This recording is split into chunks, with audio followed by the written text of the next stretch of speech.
Okay. அப்ப இந்த கேள்விகளுக்குரிய விடையை நம்ம பார்த்துக்குவோம். ஒரு வரிசையில் குமார் முன்னால் இருந்து 10வதாகவும், வீரா பின்னால் இருந்து 25வதாகவும், நகுல் என்பவர் இருவருக்கும் நடுவில் நிற்கின்றார். அவ்வரிசையில் 50 பேர் உள்ளனர் எனில், முன்னால் இருந்து நகுலின் நிலை யாது? இதுதான் கேள்வியா இருக்கும். இந்த கேள்வியை நாம பார்க்கறதுக்கு முதல்ல நாம என்ன செய்யணும்னு சொன்னா, ஒரு லைன் அடிச்சு விடணும். ஓகே. இந்த லைன்ல இப்ப நாம என்ன சொல்றோம்டா, முதல்ல சொல்லியிருக்காங்க குமார் முன்னாடி இருந்து, முன்னாடி இருந்து பார்க்கறதுக்கு நம்ம கீழே எடுத்தோம்னு சொன்னா, முன்னாடி இருந்து 10வது இடத்துல குமார் இருக்கிறாராம். ஓகே.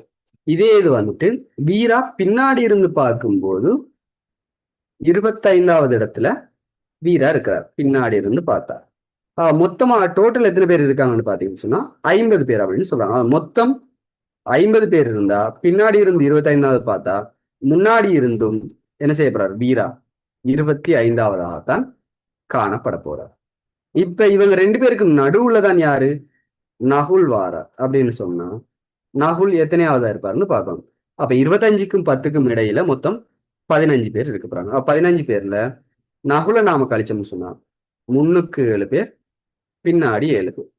மொத்தமா நகுல் முன்னாடி இருந்து பார்க்கும்போது நகுல் காணப்படுற இடம் என்ன அப்படின்னு பாத்தீங்கன்னு சொன்னா குமார் காணப்படுறது 10வது இடம்.